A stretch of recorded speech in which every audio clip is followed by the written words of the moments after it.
thank you for being here. Craig, that's a lovely sport coat. Yeah. Couple things to start off, and then answer any questions you have. Certainly a topic that's been on our hearts and minds for the last week or so. Darian Brown, out of respect for the family's privacy, all we're going to say right now at this time is that he is hospitalized for undisclosed reasons. He's still got a battery of tests to figure out exactly what his ailment is, and it would probably be premature to assume anything, but the family does want everybody to know that he is getting better every day. He's moving all of his extremities. He is alert. They actually took the ventilator out just about an hour ago, so he's breathing on his own, and like I said, getting better every day. His family and our program do want to express our sincerest appreciation to Longhorn Nation for their support throughout this very trying time for them. And I do want to thank our compliance department, the NCAA, for approving a GoFundMe page that you can find links to on all of our various media outlets. Patrick Hudson update. Patrick is currently taking some time away from the team just to kind of, figure out what he wants to do moving forward and weigh all of his options. But the possibility of him returning to the program is certainly still on the table. A couple staff titles to note. Derek Wareheim will add special teams coordinator title to his tight ends coaching title. That will free quite a bit of responsibility off of Coach Niver to help more defensively, especially. There's a lot of game plans where he's coaching, 5 guys sometimes, and 4 or 5 guys. So he will add, Coach Niver will add co-defensive coordinator to his title. Want to recognize Drew Maringer. I believe he was recognized as the National Recruiter of the Year by 2 different outlets. But as with any of these kind of awards, I think we all know that it is very much a team effort, and he'd be the first to tell you that the 2 most influential people in his recruitment success would be Brian Carrington and Tim Beck, who obviously assisted Drew pretty much every step along the way. I want to take a second to brag on our walk-on program. It's something that we made a very big emphasis on when we first got here, was to grow that and enhance that. And over the last 2 years, John Michael Jones and Bob Shipley have done a phenomenal job of bringing in some really, really talented players, really, really strong academic students, and guys that fit our culture. So I want to thank them for that. Couple things as it relates to recruiting. I am really, really proud of the diligence, of the methodical nature in which we have gone about our business in recruiting in the last couple years. In our operation, it is truly built on relationships. And when you see, when you build those relationships with the young men, with the parents, with the coaches, and they're genuine relationships, you see very little drama. You see very little issues along the way, speed bumps, guys going elsewhere, doing other things, because I think, when they commit to the University of Texas, it is a decision that they are not 99% sure, but for the most part 100% sure with. Also proud of the fact that, in the last 2 years, each year we have finished in the bottom 6 as far in the country as far as offers extended. So we're very proud to say that when a young man gets an offer from Texas, it does mean something. I'm proud of our evaluation process and the thoroughness of our system to evaluate these young men. And I think you see as the experts, have a chance to watch more senior video, to interact with these young men at some of these all-star bowl games, things of that nature. You see those experts start to agree with our early evaluations. And then finally, super excited to add Javon Shepard to our family. One signee on signing day seems a little weird, but again, another testament to the relationships that Coach Meekins and Coach Hand developed with him and his family and his support system. It was a wonderful weekend this past weekend to be able to spend that weekend with his mom, Michelle, his grandmother, Betty, his two sisters here in town in Austin. And I believe, to my knowledge, that's the only college visit his family went on. And they were really, really excited and blown away by what we're able to offer Javon. So extremely excited to have him, and excited for this class to be over and moving on to the next one. Questions? Raise your hand, we'll get you a mic. Right in front on the left of Brian. Tom, wanted to ask you about Brew. Obviously, everyone wants to know, when do you think he'll be eligible to play? What's going to be your role in the waiver process, if at all? And then secondly, just I think it's fair to say that his situation will be watched nationally because he did enter school, enter the portal, and jumped before even practice. And I just wonder, what do you think of that as a concept? I think every situation's unique.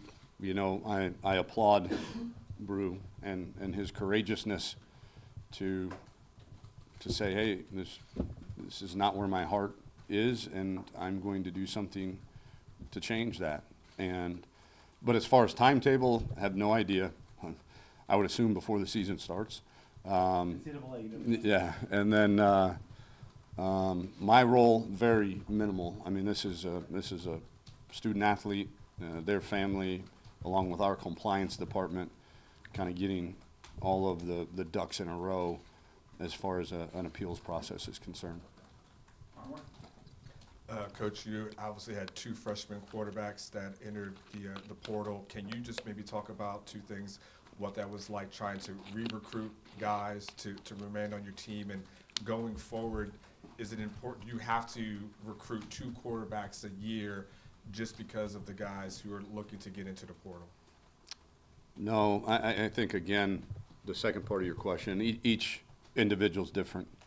I think you can tell from different makeups of who's got a chance to stick around and who might be a guy that might in the future want to look around. So I think every case is different. I don't think you ever want to deal in absolutes, especially in recruiting. But it was unique, having to re-recruit, two guys that obviously we didn't cut their aid, something that we could have done. We wanted them back. We wanted them both back because we saw a lot of potential in both of them, and we're happy that Casey has returned, and hopefully this is just a minor blip in the path to his success here at Texas. Middleton. Brew just seems to ooze talent. What impresses you the most about him, and is it even something on the field, because he seems to have a really good head too? Well, yeah, I mean that's the first thing, is his character, his intelligence. He's obviously a very convicted kid to be able to do what he did, in spite of all of the reasons for him maybe not to. He showed me a lot of fortitude in just that one thing that he did. But he's a mismatch issue. He's a true freshman. To have that kind of size, and body control. You know, there's a lot of big receivers, but there's few that have the body control and the ball skills that Brew has. And so what that means is that makes him, you know, pretty versatile. You know, he could be a big slot like L.J. Humphrey was for us. He could be an outside receiver and try to have, you know, some mismatches on some smaller corners. So, excuse me, just the size, strength aspect coupled with the body control. The far left, Kirk? Tom, you obviously ended the year with a ton of momentum, winning the Sugar Bowl, but you had a lot of losses. Do you feel like you're close to a championship roster, and how many of these guys do you think will have an immediate impact? Some.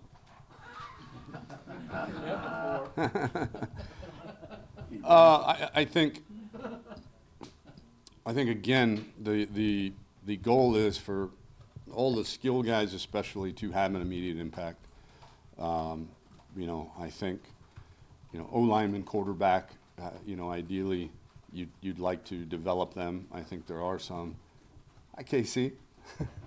I think there are some exceptions to that rule, certainly. But yeah, we're going to need some, especially defensively, we're going to need some help very quickly from not just this signing class, but from some of the young guys that are already on the roster that just happen to be pretty inexperienced. Stay on the left, Cedric? Yeah, Tom, with Trey Watson gone now and Darian's situation, what's your concern level at running back, and how aggressive will you be as far as looking at grad transfers? We'll look. You know, obviously the success that Trey had last season, I hope, you know, makes us an attractive spot for those kind of guys. You know, but we've got a lot of confidence in that room as far as Keontae Ingram, Kirk Johnson, Daniel Young, and then Jordan Whittington's going to get a lot of work at that position as well. So I think, you know, Darian Brown playing football again is certainly not off the table either. So, you know, it's going to have to be the right guy to take a grad transfer because we feel good about the experience level of that room. Back right, Sam? Tom, Javon Shepard, what sets him apart as a prospect, and what type of effort did it take for you guys down the stretch here to keep him in this class? Just, you know, he's got a size to athleticism ratio that we probably don't even currently have on our roster right now. You know, you're talking about a high school senior that's 318 pounds and 6'6" that can really move his feet. And it took a lot of effort, I think was your question, to keep him in this class, but none that we weren't prepared for, none that we ever panicked, none that we ever really doubted where his heart was. But, you know, that's probably a better question for Corby Meekins and Herb Hand, because they efforted a lot more than a lot of us in this building. But, yeah, just the sheer size and athleticism of, you know, a high school senior like that is pretty unique. Back here on the left, Chip? Tom, can you give us an injury update on guys coming off injury, Bimage, Josh Moore, Caleb Johnson, where these guys are going into the spring? So Sam, you know, got the injection in the shoulder. He should be cleared to do all the running stuff when we start our tour of duty. Still be limited in the weight room. Colin Johnson, coming off that knee surgery, will probably miss most of the winter workouts, but hopefully have him in time for spring practice. Marquez Bimage, because it's a shoulder, should be cleared for all the running stuff, and then cleared for contact for spring practice. Did you mention Caleb Johnson, same thing, cleared for the running portion of our winter off season, but then you know, limited in the weight room and limited in some of our mat drills where he's got to roll around on that shoulder. But the plan is to have all those guys cleared to participate in spring practice. Josh exact same. All these upper extremity guys are ones that will be cleared for cone drills, for speed development work, all of that stuff. They'll be modified in the weight room when it comes to upper body training, but all of them are expected to progress to where we put the shoulder pads on the first week of spring ball. Back to the cameras, Chris? Tom, two questions. One, when does spring practice start? We know you have the spring game set. When are you starting spring practice? And then, March 11th. okay, and also kind of piggybacking off Sed's question, beyond just running back grad transfers, what are you looking to add in this class in terms of grad transfers all over, or are there more high school guys you're looking to sign? No, I think the shift, you shift your attention now to the grad transfer market. And again, with the success that Calvin Anderson had here, hopefully at O-line would be the only other position that we would really consider. There's already some names out there that we've been in contact with that are very interested in Texas. And that's not to say that we're unhappy or displeased with the O-line room. We're just still pretty young there. We love the progress that 2018 class has made. We love the progress that Tope Amade and JP Urquidez has made. And even a guy like Tyler Johnson and Javon Shepard, with their physical, where they are physically right now, might be guys that could come in and help play right away. So it would be more of an experience issue for us to patch a hole, maybe just for one more season before this young crew of kids that we've got a lot of faith in their development until they really, really, start coming into their own. Back here on the far left, Danny? Tom, circling back to your staff, are you expecting to have all your guys back next year, new contracts, all that, and how important is that for you, that having that staff continue going forward? Yeah, as of today, I certainly do. I also know that there are different openings that may come up post-signing day for our guys, and none of them have expressed any of that to me just yet, but we do know that some of those things happen. But as of today, we expect them all to be back, and yeah, I think it's really important. It's really important to have the same offensive system, the same defensive system, the same position coach. I mean, how many kids, and hopefully, I'm trying to think if we've got a true junior that might be coming out early, but if you're a true junior and you come out early right now, you've had the same position coach and the same coordinator your entire career at Texas, and we're proud of that, very proud of that. Far right? Coach, how big of an impact has Coach Hand had, not just with on-the-field product and player development, but also with recruiting? And the offensive linemen you've recruited this year and next, is that the type of players you envisioned having at Texas? Did you say defensive lineman or offensive lineman? Offensive lineman? Yeah, Herb's been a great staff guy. He's been a great addition to our, how we mold and develop and enhance our offense. Herb's guys also, for the most part, stayed healthy.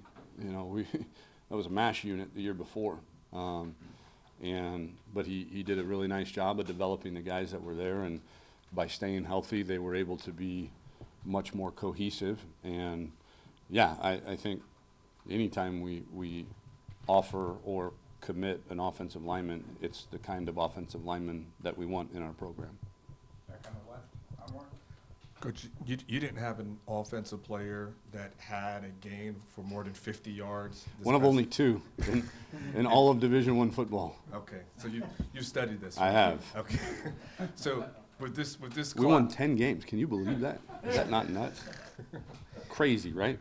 I think so. It is a crazy stat. It is. It is. One that you're well aware of. Yes. So, with this class, the guys that you've added, do you feel like you have guys that could be playmakers that can make guys miss? And can you just maybe speak to the importance of having guys that can catch the ball and make those plays? Yeah, I think for us, and we did. We had, I think, you know, to cut it off at 50, I think we had like 2 at 49 or 1 at 47, you know, I mean, were those 2 yards really that significant? Probably not, but it is a very unique stat to say whatever 132 Division I teams, and there was only 2 that didn't have an offensive play over 50 yards. Our way of generating explosive plays the last 2 seasons, because of the skill set of our guys on the perimeter, of our skill guys, has been we were going to have to throw the ball down the field, you know, and that is a little less high percentage. But I think in our self-scout, I think we threw some version of 4 verticals. I don't know. You'll have to fact check me on this, but something like 80-something times this season, and we were 60-something% efficient, meaning 4 yards or more, a first down or a touchdown. Because we were going to push the ball down the field, and we were going to throw it deep, because that was our way of having to generate explosives. Now, that's also a lot more difficult to do than to throw a bubble pass to a kid, him make 2 guys miss, and take it 58 yards for a touchdown. So we understand that, and I think you saw the offensive recruitment kind of geared towards that. We needed guys with big play potential that you didn't need to just chuck the ball down the field to achieve that. Back at the cameras, Jeff? Hey, Tom, you mentioned the walk-on program earlier, and bring on a guy like Jake Ellinger's connections are obvious to the program right now currently, and then even a guy like Sam Saxton from Austin, too, who's, you know, has ties to the past. Why is it so important to boost that walk-on program with guys who, you know, Texas is really important to them, and they have real strong connections? Well, I can't speak to those guys specifically because they have not enrolled yet. And so, but we are, I mean, thrilled at the crop of walk-ons that we got in. Multiple walk-ons that are going to be joining our program this summer had Division I offers, some even committed to Division I schools. And so the tie to Texas certainly helps, because I think when you bleed burnt orange, it's a lot easier to take that path as a walk-on, to know that you're going to have to fight, scratch, claw, and do everything that you can to earn your way onto the field for the University of Texas. But for them, for the most part, you know, all of that is worth it. Back left, Steve? Coach, a couple of things. First of all, piggybacking on Anwar's question, do you think you went into the season talking about how every time you saw Colin one-on-one, the checkoff was to go to a deep pattern to him? I mean, do you know how many times y'all actually did that during the season? And do you think that maybe that teams were looking at that once you said you were going to do that? And then talk about the tight ends a little bit, what you're seeing from the tight ends going into the year. No, I don't think that. I don't know the answer to how many times we did that. Two, I go back to, you know, I coached the greatest fade / go route runner that I've ever seen in Jarrett Dillard at Rice. You know, gosh, what was that, 10, 12 years ago? Kid that caught, I think he still holds the record for most career touchdown catches.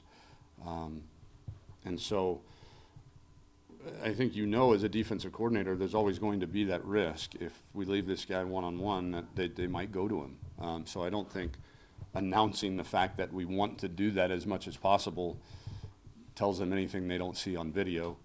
And then, yeah, our tight ends continue to develop. You know, Andrew Beck was a first-team all-conference guy. He's a guy that, you know, although he didn't get invited to the combine, you know, him and Chris Nelson, I thought were couple pretty big snubs. You know, he's a guy that is going to run way better than, I mean, he's going to run in the probably high 4.5s, low 4.6s for a guy that's 260 pounds. He's a 2-time captain. He's a Texas grad, and, you know, he played on a ton of special teams. So I think he's got a great future in that league for a long time. And then just really excited about the development of Cade and Reese. You know, obviously Rob Cummins had another setback injury-wise, but excited about his progress. And then the 2 guys that we signed, we thought were, you know, as good as there were in the country, in Braden Liebrock and Jared Wiley. And Jared's already here. He's an early enrollee, and he's busting his butt already in the weight room. On your right, Jeff? Tom, I know you've got guys in this class like Tyler Owens and some guys that have some really fast, verified track times. When you're recruiting speed, how critical of an element is kind of that verified track time? And if a kid doesn't have that, how do you go about establishing whether or not a kid really does have elite speed? Were you in our staff meeting this morning?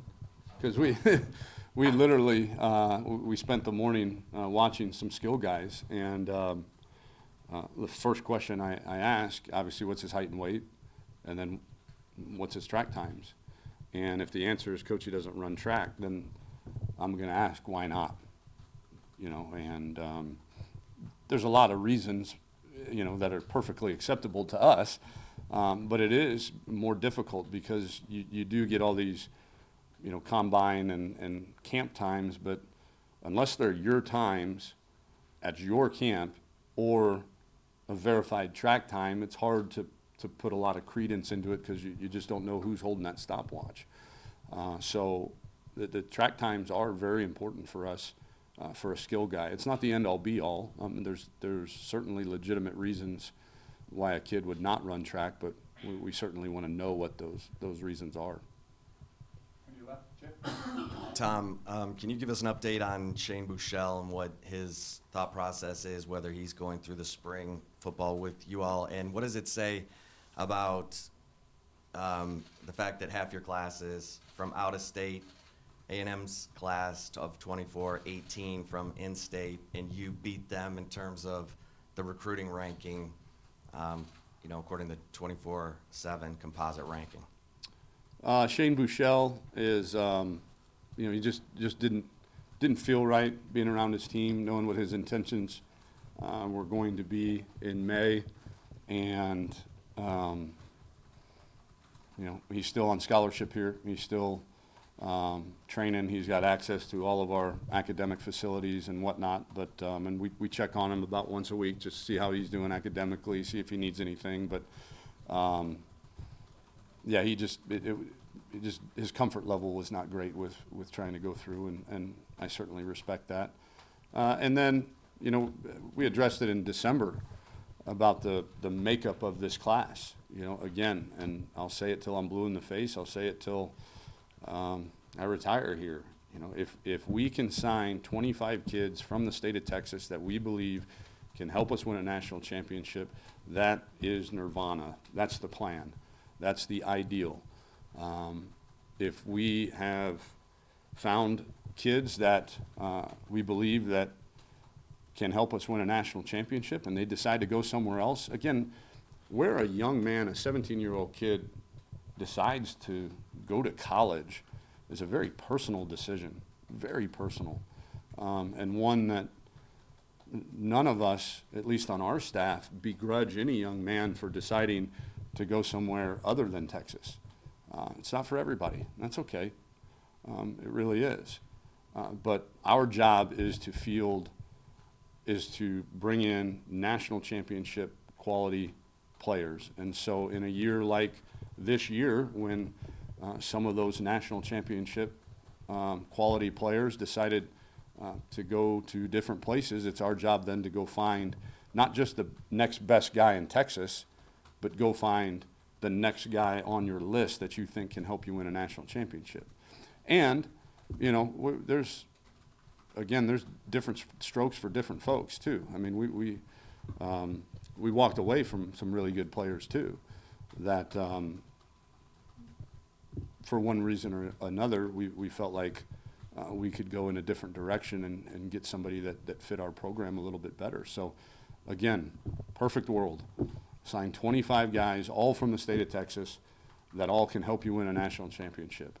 If that perfect world is unattainable because of whatever personal decisions some of these kids make, then we cast our net a little bit broader to try to bring in the best in America, and we're really proud of this class and the fact that we were able to do that, and that's kudos to Derek Chang and his staff down in recruiting, and kudos to our staff for recognizing the necessity and turning a negative into a positive, a really, really big positive. On a scale of 1 to 10, where would you rate the talent evaluation of this class by your staff?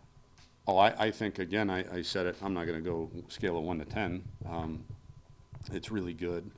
Again, when you end the final signing days and you see all these experts and where these kids might have been thought of as sophomores and juniors and now as seniors, and all these experts keep lauding all of these kids that we signed and recruited.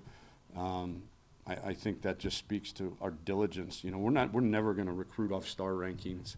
We're not.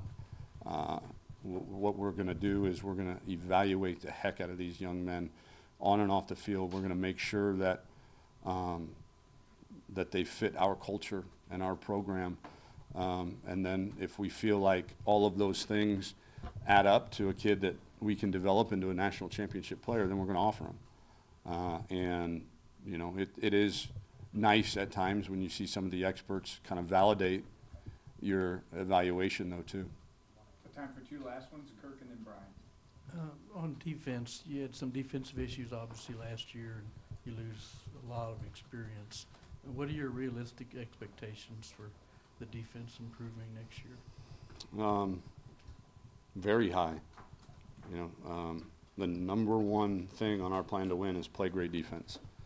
And, I'd like to think that, we play about as good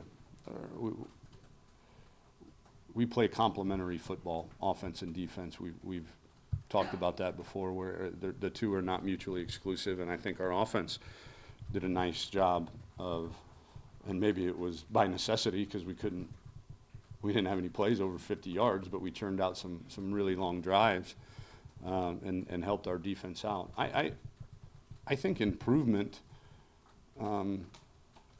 just because you're replacing guys doesn't mean this isn't the NFL. We're probably going to replace guys every year. I don't know that there's a team in America that's got all 22 guys coming back, all 22 starters. So we're going to have to replace guys, and that's why they call us coach, because we're going to have to get those guys developed in a hurry. But I don't think there's anybody in our program that doesn't believe in those guys and their ability to develop into a top-notch defense. Last one, Brian. Tom, 2 years ago, you came in here and were just trying to pick up the pieces of what you found. And now you've had 2 number 3 ranked recruiting classes, a 10-win season, a Sugar Bowl win, and the train is moving forward. And I wonder, just big picture, as you go into off-season workouts, go into spring, what is your vision going forward of, like, okay, Texas is here, how do we get to here? How do you take the next step in 2019? Well, we got to win our conference. We got to win our conference. Our goal each and every year is to, be in position to win our conference in the months of November and December. And we did that this year. Now we've got to take that last step to winning it on the field. And so I think, has been proven by our conference champ the last 3 years. That puts you in a pretty good position to then compete for a national championship. So I think recruiting is headed in the right direction. I think we've got the right players, we've got the right coaches, we've got the right support system, we've got the right athletic director. Now certain things have to go your way in this game, obviously, as Kirk alluded to. There is, the youth factor that's going to play a part with this team, and we know that. But all of that, you got this facility that's going to be, I think May is when the groundbreaking is for this facility to get completely redone. So then you add, in 2 years a facility that's we've got the right facility. So I think all of the pieces are in place to be successful. But this is still a work in progress. There's still, Sammy Cosme's still 286 pounds. We've still got, youth at a lot of places. We've still got, you know, some guys in that locker room that aren't completely bought in. So we are constantly evolving, we're constantly improving, but we feel like the necessary components to continue to take steps are in place right now.